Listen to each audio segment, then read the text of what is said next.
El Parlante presenta Parla Gran, on les persones grans tenen la veu.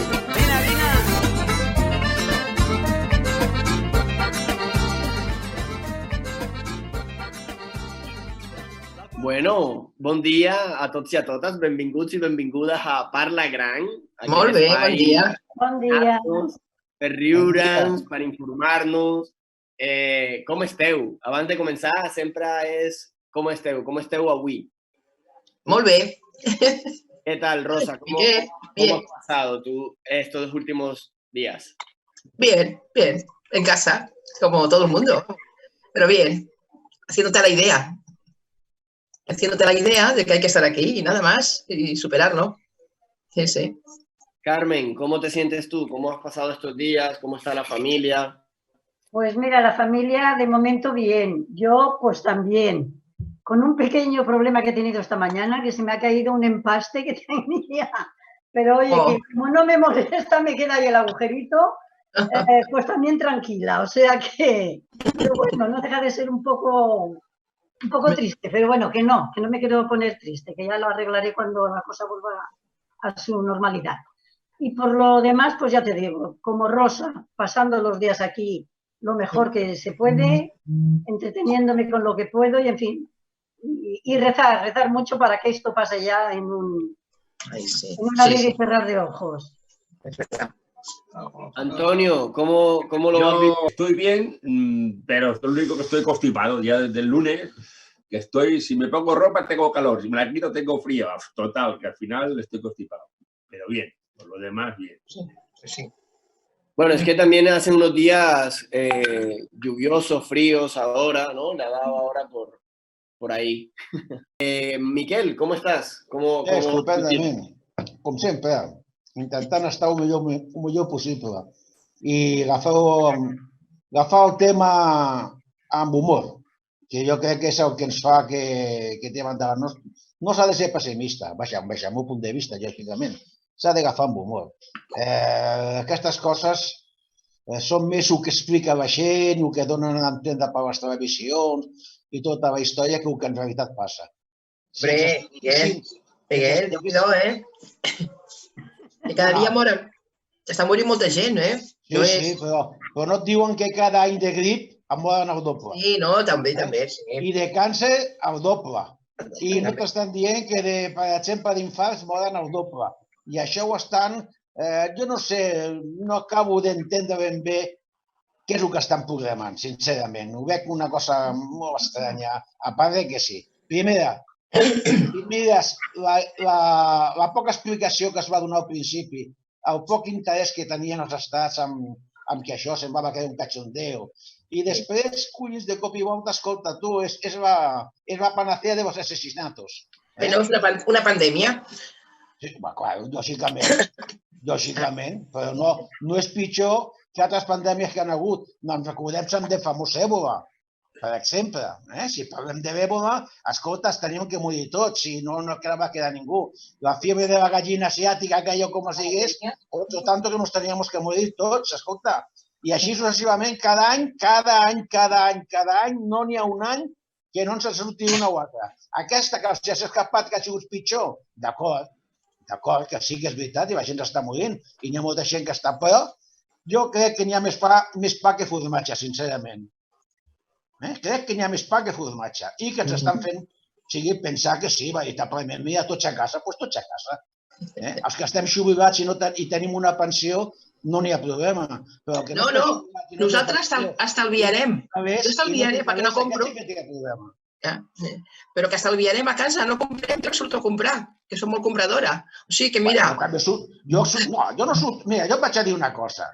Primera, a casa meva la nevera no és per presumir, ni molt menys, però la meva nevera sempre ha sigut una nevera no de subsistència, sinó d'aquelles que estan preparades per una guerra.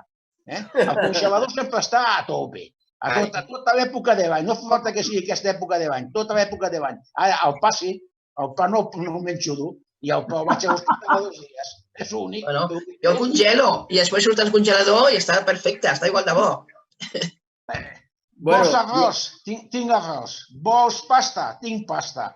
Què vols? Carn? Hi ha carn. pollastre, n'hi ha pollastre, peix, n'hi ha peix, pernil, n'hi ha un pernil penjat, embotits, n'hi ha embotits penjats. Pues com que jo vinc a prop de casa... Escolta'm, jo vinc a prop de casa teva. Si em falta, ja sé on anar. Home, ja t'ho dic. Jo als meus fills els hi dic, si no trobeu cap puesto, veniu. Doncs és clar que sí.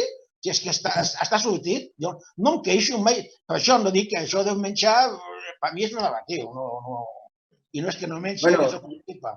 Y aquesta cara de rodona aquí de pa es para que me chubas. Miquel, gracias por tu otra visión, porque también está muy bien como refrescar las visiones y que no sea solo una. Y en todo caso, yo estoy de acuerdo en que, por ejemplo, pandemias como el ébola o epidemias como el ébola, que no llegó a ser una pandemia, parece que nos queda muy lejos, que somos menos conscientes. Pero esa sí que era muy peligrosa, esa sí que mató mucha gente. Lo que pasa es que no nos mató a nosotros, no mató gente en Europa, pero sí en África. Y también está bien como tener esa perspectiva más global y de otros pueblos que sufren y que han sufrido mucho y que siguen sufriendo, que a veces aquí parece que si nos tenemos que simplemente quedar en casa unos días es una gran tragedia. Obviamente sin desconocer que hay mucha gente pasándola mal y que nuestro corazón está con ellas, con las personas que están en los hospitales en estos momentos. De todos modos, una de las cosas bonitas es que esta idea de quédate en casa se ha vuelto también una excusa para la creatividad. Entonces quería compartir una canción que tiene que ver con eso, que es yo creo que el himno oficial de estos días en nuestro país. Quédate con la copla que no se te acaba el tiempo, se acumulan para luego los besos que no se dieron. Un parón que nos sitúa, nos recuerda, nos ayuda. El valor de las personas es mayor cuando se suman. No puedo esperar menos de ti. Sé que tú esperas lo mismo de mí, lo mismo de mí. Quédate en tu casa, quédate en tu casa y te sigo. Tómate un respiro. Quédate en tu casa, quédate en tu casa conmigo. Será algo más sencillo. Yo creo que ha sido un momento también interesante para aprender cosas, ¿no? Yo siento que estoy aprendiendo muchas cosas en estos días, que han sido unos días de cambio, como decía, no sé si Carmen o Rosa, no solo por el tema de la enfermedad que está afuera, sino porque esto afecta nuestra economía, nuestro trabajo, para la gente que está trabajando, y bueno, y nos toca como aprender mucho, y también sobre esto, sobre el miedo, sobre la familia, sobre el estar solas. ¿Qué habéis aprendido? ¿Estáis aprendiendo cosas? ¿Hay algo que hayáis aprendido en estos días que es nuevo? Bueno, quizá el aprender es esto, es el resistir, el decir, bueno, pues no tengo que salir, me tengo que aguantar y tengo que estar bien. Y además, animada, pero cuando hablamos con mis hijos, que no nos vean apurados. O sea, que yo intento estar contenta y, bueno, no os preocupéis, todo saldrá bien. Y bueno, hay que animarse, no te puedes hundir, porque si no estaría peor. Carmen, tu aprendizaje en estos días.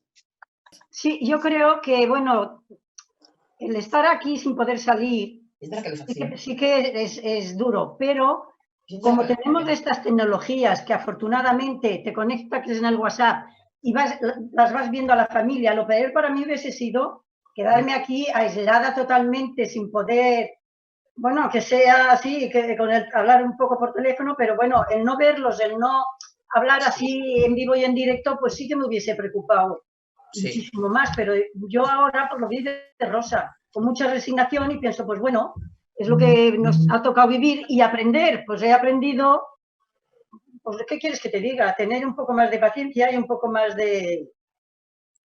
ser un poco más... tocar como más con los pies en el suelo, vaya. Decir, bueno, pues es que hoy estás aquí y mañana ves a saber dónde puedes estar. Miquel. Yo sí, vaya, a mí ha caído. Yo hay dos cosas contradictorias una con la otra. La primera y positiva es la solidaridad de la gente, la ayuda que mucha gente está haciendo. Ya no hablo de los que son los sanitarios, ni bomberos, ni todo esto, no, sino gente que en las escaleras mismo están ayudando a otras personas a soportar la cosa con más que sea más fácil yéndoles a comprar, trayéndose el agua, cosas de así, ¿no? Y esto es muy positivo. Y al mismo tiempo, y en plan negativo, es la mala leche que tienen algunos, haciendo correr vídeos y noticias que son falsas, engañando a la gente, haciendo que la gente se ponga nerviosa, dando noticias falsas, en una situación en la que estamos hablando. Estamos en una situación actualmente de que la gente estamos diciendo de que es de miedo, de que la gente está temerosa, de que la gente tiene un temor a que le pueda suceder nada, y a más te ponen noticias de que si en el hospital tal no se están matando a los abuelos porque les quitan los respiradores, otro que si de eso la culpa es de fulanito, que si la culpa es de menganito, cuando no es ninguna verdad. El que esté limpio de culpa, como decía Cristo, que tire la primera piedra. Sí. Esto por un lado. Y en segundo lugar, que todas estas noticias lo único que conllevan, para mí, es malestar entre la gente y crear una falsa opinión, o sea, una falsa realidad. Y en cambio, otros sí, otros muy positivos. Gente que te ayuda, gente que se te ofrece. En mi escalera mismo han colgado un cartel de un vecino de un bloque de aquí cercano, que si quiere, o sea, nos ayuda a las personas que seamos mayores y que no tengamos o no tengamos posibilidades de movernos. A ver, esto para mí esto es lo positivo. Lo positivo lo que de eso. Lo demás, sinceramente, estar encerrado, pues mira, ¿qué vamos a hacer? No hay más remedio. Pues yo creo que yo también voy aprendiendo a tener paciencia y a soltar el control. A veces queremos controlarlo todo y lo queremos todo rápido y lo queremos todo ya, y esto nos está enseñando a ir con más calma, con otra velocidad, sobre todo las personas jóvenes que están haciendo. Mira, te voy a enseñar lo que estoy aprendiendo. Mira lo que estoy haciendo. Mira. ¡Wow! ¡Qué bueno! Esto es una super. Estoy haciendo un casco futurista. Así pasó el tiempo. Muy bien. Bueno. Es una manera de hacer algo. ¿De qué material lo haces, Miguel? Cartón. ¿De qué material? Cartón. De cartón. Cartón. Bueno. Pero no sabes una caja de cartón simple y corriente y pegando y enganchando y haciendo. Pintar y repintar y volver a pintar. No está ni mucho menos acabado. Está, como diría yo, en mantillas, pero bueno, ya tengo un buen trozo de carne. Cuando lo termines lo patentas y así, mira, lo tendremos todo, lo podremos coger todo. Es un tema que está más que patentado. Puede servir. Sí. Miquel no te muestra que este tiempo también es tiempo para la creatividad y para el humor. Hay cantidad de gente que está haciendo cantidad de cosas divertidas con humor y creatividad desde la casa, que también es una buena manera de pasar el tiempo. Yo quería compartir algunas supongo que ya las habéis visto, pero es que son cientos, miles, millones de gente haciendo cosas divertidas. Ahí va. Llevo un día aquí metido y me va a dar un chungo. Puto coronavirus que me va a dar un chungo. Me cago en los muertos del coronavirus. Quiero salir de casa. Alexa, me voy a dar una vuelta. ¿Dónde vas, gilipollas? Con el coronavirus ese por ahí, como se te ocurra salir de casa, te denuncio a la Guardia Civil. Subnormal.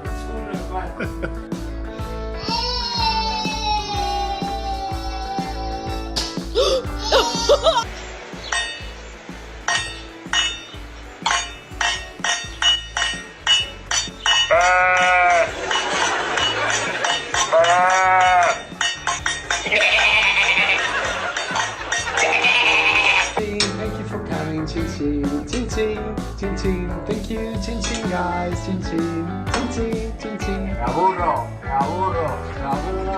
mucho.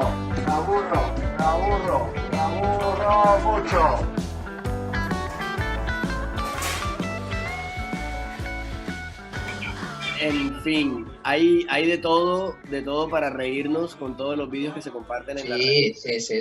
Bueno, volvemos a ser 4 personas. Este programa ha sido un poco de ir y venir con la tecnología, pero lo planteado desde el inicio es un espacio para compartir, para relajarnos y para divertirnos y no para estresarnos. Yesid es un es un amigo personal de hace muchos años de Colombia que es profesor de la Universidad Autónoma, que es defensor de derechos humanos, bueno, es escritor, analista político, hace varias cosas relacionadas con la literatura también y escribe en periódicos importantes en Colombia, en revistas, pero él además tiene una historia personal dura porque estuvo 10 años en prisión, pertenecía a la guerrilla de las FARC y en su momento, en los años 80, estuvo vinculada y por eso pasó unos tiempos en prisión. Que bueno, que es una larga historia de la que podríamos hablar mucho, un programa completo, pero Yesid, después de estar 10 años realmente, ahí sí, no confinado, sino mucho más que confinado, ¿qué consejo podrías darnos a las que estamos pasando una situación nueva y a las que están escuchando? Hay muchas personas escuchando que esperamos llegue este programa y que tú nos puedas como dar alguna pista de qué hiciste tanto tiempo en un sitio tan pequeño y tan difícil. Bueno, buen día a todos y a todas. Bueno, yo voy viviendo esto cada día porque, entre otras cosas, mi compañera con la que vivo es colombiana, ella es anestesióloga del Val d'Hebron y acaba de llegar hace unas 2 horas a las 10 de la mañana después de una jornada de 24 horas continuas en la UCI del Val d'Hebron. Descansará 48 horas aquí en casa. Yo estaré pues aquí casi que al servicio de ella, cocinándola, consintiéndola, es decir, como nos decimos en Colombia, pechichándola para que vuelva a salir el próximo sábado a cumplir su misión médica. Entonces, bueno, les quiero contar así en resumen algo para que ustedes les puede de pronto estas experiencias, estas pequeñas anécdotas, ayudar, bueno, para llevar este momento que es especial, es particular en nuestras vidas. Yo fui dirigente estudiantil en los años 70, yo acabo de cumplir 60 años, y en el año de 1983 yo ingresé a la guerrilla de las FARC en Colombia. Permanecí en la guerrilla durante un periodo de 13 años hasta que fui capturado en una operación militar en un remoto paraje de la Amazonía colombiana conocido como Remolinos del Caguán, una operación helicotransportada. Bajaron 5 helicópteros Black Hawk, combatimos 1 hora y bueno, me hirieron en la pierna. Recibí unas esquirlas de granada de fragmentación, me llevaron herido, eso fue a mediados de 1996 y desde ese momento fui llevado a prisión, fui condenado por un delito político que en Colombia se conoce como rebelión. En el caso mío fue rebelión agravada porque yo era comandante de un frente guerrillero. Pasé 10 años, 15 días en prisión, en pabellones que se conocen como de máxima y de alta seguridad, es decir, que son periodos prolongados de confinamiento en la que estás tú en un espacio de 12 metros cuadrados contigo mismo, solamente la guardia de prisiones que te lleva la alimentación, te lleva las cosas indispensables, pero es una, digamos, es una experiencia única para cualquier ser humano. De estas 2 experiencias, entre lo que fue la transhumancia guerrillera y lo que fue la prisión, que suman más o menos unos 23, 24 años, es decir, casi un cuarto de siglo en estas 2 circunstancias, yo diría que de la vida guerrillera, lo principal como enseñanza y que de hecho creo que nos puede servir en estos momentos es lo que llamo la supervivencia. Es decir, de cómo hay que subsistir en unas condiciones climáticas, con operaciones militares continuas, donde tienes que elegir qué es lo fundamental para ti. Es decir, ahí es cuando tú tienes que determinar qué es lo superfluo.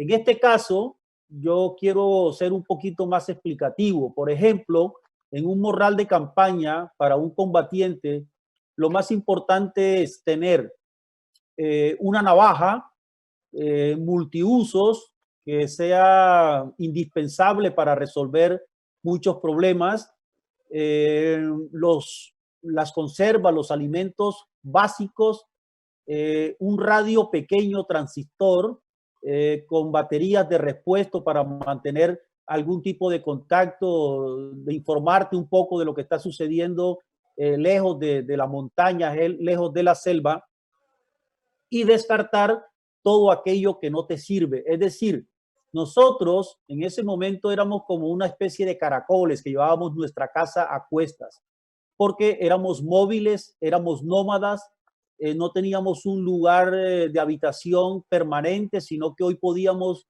dormir aquí y al día siguiente estábamos a 30, 40 kilómetros del lugar donde habíamos pernoctado la noche anterior. El ser humano, ahí pude probar, viendo también a mis compañeras, mujeres, jóvenes, campesinas, guerrilleros que también venían de la vida urbana, tiene una capacidad de resistencia que solo la podemos descubrir bajo estas situaciones, bajo estas circunstancias. Me daba cuenta, por ejemplo, jóvenes azotados por la malaria, jóvenes campesinos muy desnutridos y sin embargo eran capaces de marchar jornadas de 10, 12 horas durante un día, llevando una mochila de un peso de unas 25 o 30 libras, fuera del fusil de combate que pesa 11 libras, proveedores y otro material adicional. Se podía alimentarse con lo básico.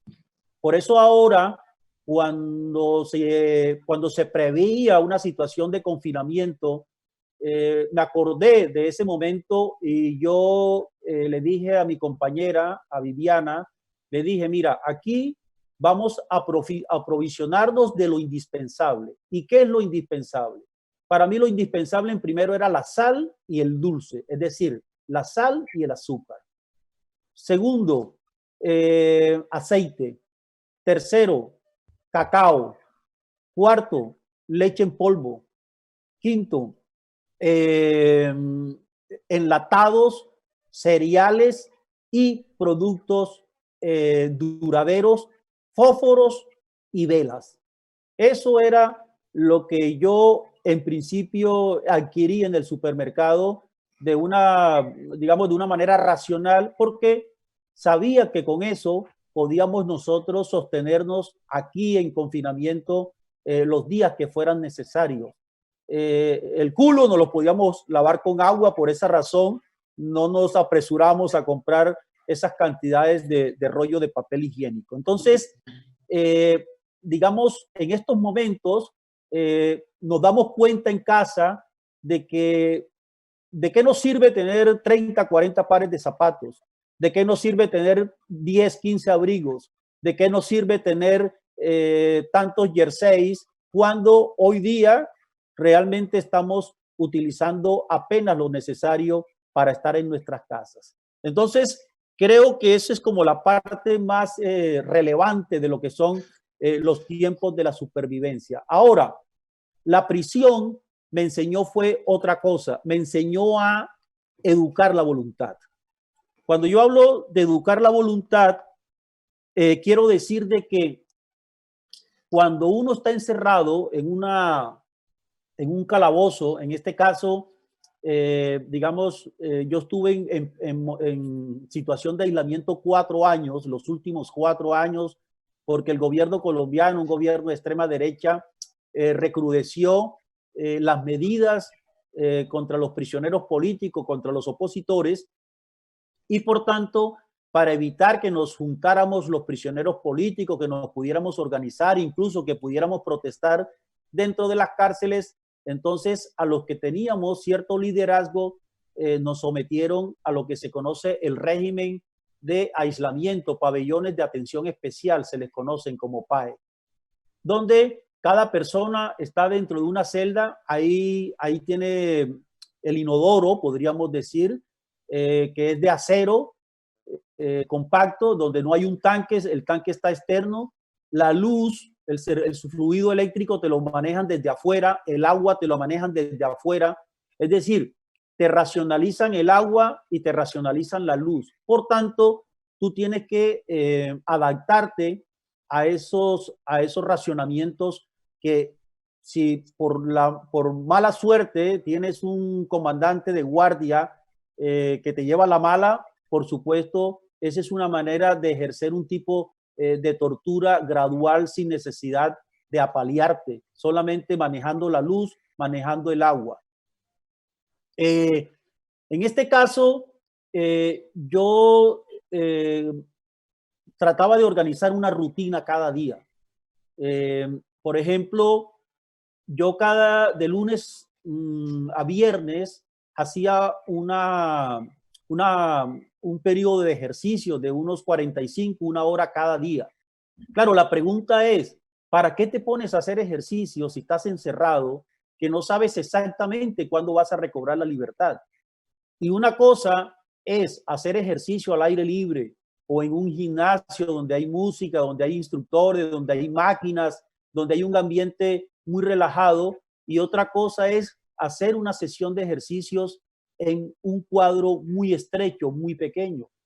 Pero yo cada día hacía este ejercicio, esta jornada de ejercicios, porque yo necesitaba educar y fortalecer mi voluntad para resistir un periodo que era muy prolongado para mí. Y por tanto, cuando yo me sometía a ese sistema de ejercicio, estaba luchando contra esa persona que me decía, hombre, quédate ahí tirado en el camastro, no pierdas el tiempo, ¿para qué te pones a hacer ejercicio? Era una lucha conmigo mismo en la que se impusiera el yesid que quería justamente darle fuerza a construir una voluntad de hierro. Lo segundo es que el otro aspecto para fortalecerme en esas condiciones fue la lectura.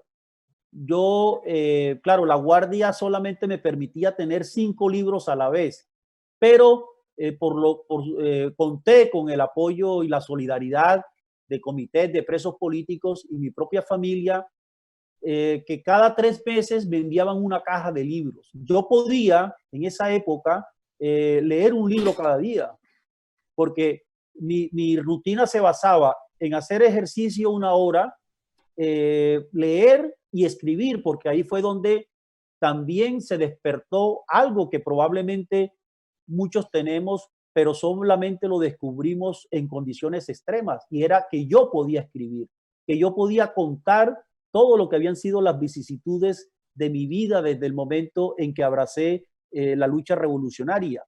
Entonces,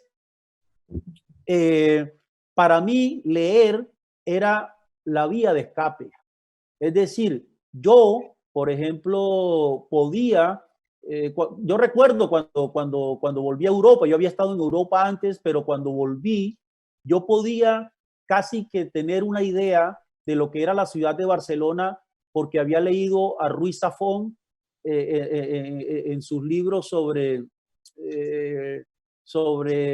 un personaje que se pierde en las librerías, etcétera, pero también podía tener una idea muy exacta, muy precisa de la ciudad de París, leyendo a Balzac, leyendo a Stendhal, etcétera, etcétera. Entonces, la lectura era para mí la vía de escape, era la manera de poder, salir de la prisión física. Es decir, ahí salía, mi mente podía viajar a cualquier lugar, y por supuesto eso fue para mí un enriquecimiento enorme desde el punto de vista cultural, porque me dio una base académica, me dio una base literaria que en este momento aprecio para poder escribir, para poder desarrollar pensamiento, etcétera.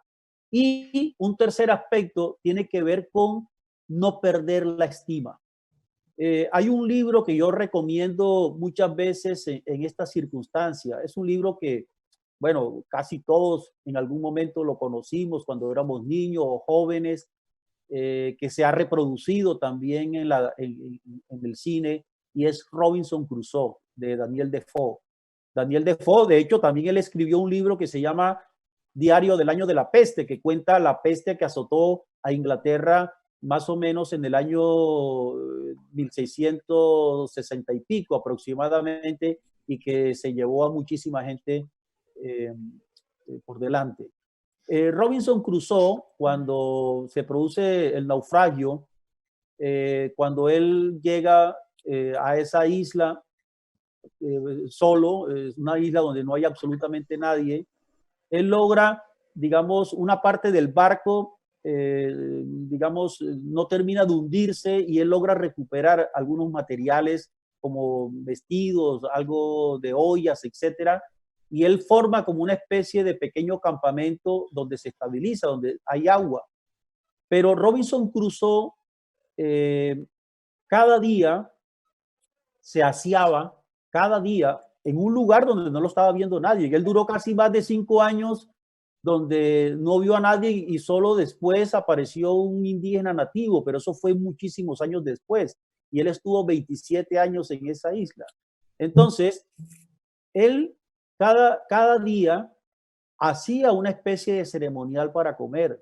Es decir, él lo que veía necesario era no perder la condición humana. Porque si uno pierde la condición humana, uno se deshumaniza y pierde, digamos, ese condicionamiento. Es ahí cuando comienza el deterioro, la perdición del ser humano como individuo. Entonces Robinson Crusoe, a pesar de que no lo estaba viendo nadie, a pesar de que podía comer desnudo o durar meses sin bañarse, él se bañaba, saciaba y se colocaba la ropa y comía lo que tenía ahí a mano en un ceremonial que lo hacía mantener su condición de ser humano, es decir, mantener ese vínculo con la civilización. Entonces, esa es una de las cosas que yo considero que son vitales en estas situaciones, es decir, no tirarse al abandono, porque cuando se tira uno al abandono, se pierde, digamos, las defensas psicológicas que son necesarios para resistir situaciones de estrés, situaciones de ayuno o situaciones de muy compleja adversidad. Por eso yo recuerdo que en la prisión muchos prisioneros terminaban quitándose la vida en estado de aislamiento, cortándose las venas. Conocí como dos casos de presos que se ahorcaron, o otros que solamente encuentran en la drogadicción, digamos, la manera de irse y de sustraerse de esa realidad. Es una realidad que la tenemos y que hay que enfrentarla. Ahora, eso posteriormente, y es que ahí donde vienen las enseñanzas. Este es un confinamiento corto, pero concomitantemente hay una situación que es de dolor, una situación trágica, de muertes de familiares, etcétera. Pero de aquí hay que sacar, digamos, no la enseñanza esa pues que nos venden de manera modélica, sino un fortalecimiento del individuo, digamos, sacar una enseñanza en las que, digamos, agudicemos ciertos valores, en la que el listón de valores que teníamos lo hagamos mucho más sólidos, en la que tengamos, digamos, una ética y una moral mucho más solidificada de la que hemos tenido antes, incluso rectificar el rumbo, porque hay cosas que probablemente veníamos haciéndola muy mal hechas o no nos interesaba, y que era el momento entonces de hacer ese alto en el camino y recuperar cosas importantes. Yesid, pues muchas gracias. Yo pensaba que te íbamos a hacer un par de preguntas. Ha sido casi toda una conferencia magistral de media hora, pero la verdad es que es una historia súper interesante que yo creo que puede servir tanto a las personas que estamos escuchando ahora como las que escucharán el programa cuando lo difundamos. Ya veremos si hacemos 2 capítulos o un capítulo con esto. No sé si alguien tenga alguna pregunta corta y Jessy nos las pueda responder brevemente, o si con esto ha quedado todo muy claro y vamos cerrando el programa.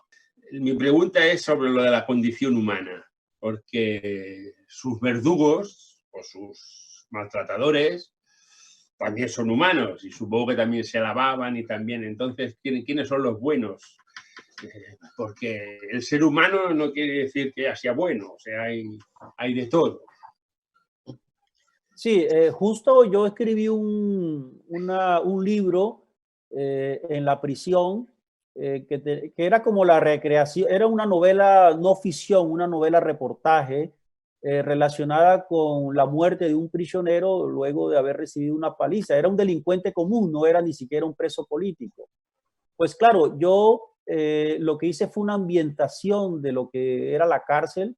Los custodios nuestros, en su mayoría, eran jóvenes que hacían una vida de 24 horas de descanso y por 24 horas como guardianes, que tenían que lidiar con cientos de prisioneros, muchos de ellos agresivos, muchos de ellos muy violentos, jóvenes también con familias que estaban viviendo también de alguna manera la circunstancia del encierro. Es decir, ellos pasaban 24 horas encerrados con nosotros lidiando. Entonces, ahí, en ese opúsculo, precisamente traté yo de evitar lo que tú acabas de decir, de no caer en una especie de maniqueísmo de que quiénes éramos los buenos y quiénes éramos los malos. Yo, por lo general, siempre intenté llevar unas relaciones de mucho respeto con el personal de guardia. A mí nunca recibí un apaleamiento, precisamente porque hay veces es necesario algo así como de cierta superioridad moral que te la da el buen trato, el buen respeto, las buenas formas, la manera de dirigirse, pero sin necesidad de llegar al estado de humillación. Entonces, cuando tú encuentras al otro lado una persona que no te quiere humillar, pero que tampoco se humilla, pero que respeta, por supuesto que también esa persona merece respeto. Yo quiero preguntarle, después de todo esto, cuando sales, ¿puedes perdonar a todo lo que te han metido ahí dentro? O sea, a las personas que te han llevado a la cárcel. Por supuesto, yo no guardo rencor contra nada. De hecho, claro, yo fui un combatiente, yo estuve en combates y en esos combates murió gente. Murieron miembros del ejército, de la policía colombiana. Yo pagué por esas situaciones, emboscadas. Vi también morir muchos de mis compañeros, de mis compañeras. Pero eso es algo que yo siempre lo he explicado a los estudiantes ahí de la Universidad Autónoma, porque yo he trabajado y sigo trabajando en la Escuela de Cultura de Pau, que es como un centro de resolución de conflictos, donde preparan generaciones para mediar en conflictos grandes, mini conflictos, etcétera. Y lo que yo siempre he dicho, que la peor arma que puede tener el individuo es el rencor y el deseo de venganza, porque todo se distorsiona, porque todo se daña. Es decir, una cosa es entender, yo me recuerdo porque así como fui prisionero, nosotros también hicimos prisioneros. Claro, y hay momentos en que tú estás allí con un grupo de soldados que son jóvenes también, que tienen sus vicisitudes, sus padres, sus abuelos, y empieza lo que llama uno esa fraternización desde la condición humana. Y desde entonces, para mí, la lucha por conseguir siempre espacios de diálogo, de evitar la confrontación,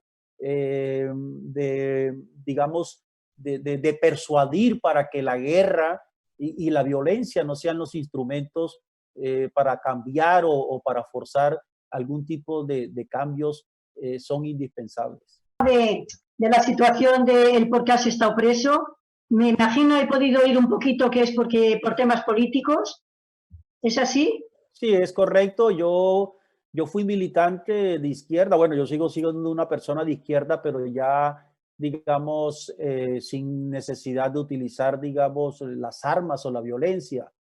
De hecho, he estado muy comprometido en los procesos de paz, en el proceso de negociación en Colombia, que no termina todavía de fortalecerse.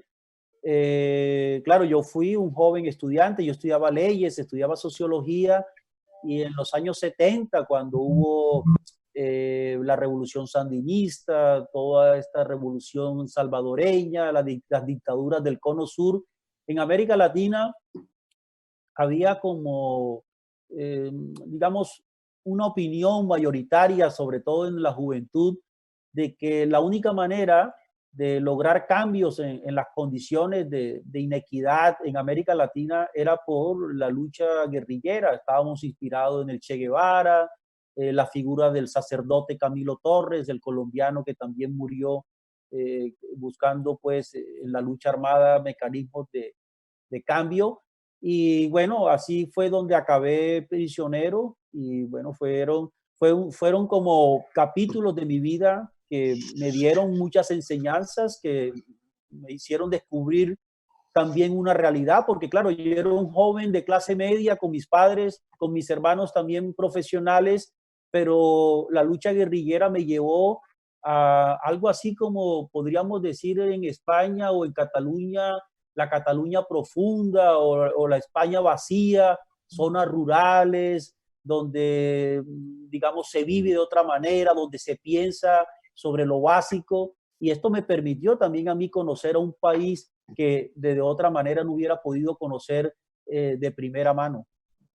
Perfecto. Bueno, ¿actualmente vives en el país o estás exiliado? No, estoy aquí en Barcelona. Yo llegué hace 10, sí, yo llegué en el año 2006 a través de una serie de gestiones que hizo Vicent Fisas, el director de la Escuela de Cultura de Pau en ese entonces, y la Generalitat, para que entrara como, no como refugiado, sino como una persona que podía, desde la experiencia vital, poder enseñar otras cosas relacionadas con la construcción de paz y la resolución de conflictos. Yo ahora vivo con mi compañera, ella es anestesióloga del Vall d'Hebron, pero a raíz de la emergencia, ella está en el materno infantil, en la zona trabajando con niños, con bebés, pero a raíz de la emergencia, sus superiores la han trasladado a la UCI del Vall d'Hebron. Entonces, bueno, ella llegó hoy aquí a las 10 de la mañana, salió ayer a las 9, llegó a 24 horas seguidas, continuas, llega muy exhausta, pero bueno, con el ánimo arriba. Ella trabajó en Colombia en una zona marginal indígena, que es La Guajira, donde, bueno, también aprendió una medicina muy radical, muy fuerte, porque claro, en condiciones deplorables, trabajando con muy poco material, con muy pocos medicamentos, y creo que de alguna manera esa experiencia le ha servido también para afrontar, y que pues yo creo que también para ella al final, si todo esto sale bien, será una gran experiencia desde el punto de vista humano, también desde el punto de vista de su voluntad, y que bueno, creo que de todo esto vamos aprendiendo del uno y del otro. Bueno, Yesid, muchas gracias por todo. Bueno, sí, gracias nuevamente, a ustedes, y vamos hacia adelante, ¿no? Sí, nuevamente muchas gracias a todos y a todas por estar aquí. Yo creo que valía la pena que conocieran a Yesid, que otro día también lo podemos invitar otro ratito, que nos parecía lógico que una persona que ha pasado por situaciones bastante más difíciles quizás que la que estamos viviendo, sin restarle importancia a lo que estamos viviendo ahora, nos pudiera dar como su punto de vista, que también nos ayuda a tener distancia y a estar más claros con lo que está pasando. Pues vamos a ver cómo organizamos este programa, que ha quedado un poco largo, pero gracias a todos y a todas por estar aquí. Siempre lo hemos dicho y lo seguimos pensando, que estará bien, que estaremos bien, que todo irá bien, y que nos vamos encontrando en Parlagram. Así que bien, hasta la próxima. Bueno, muchas gracias. Adiós. A la radio sona la cançó Take Me Home, Country Road.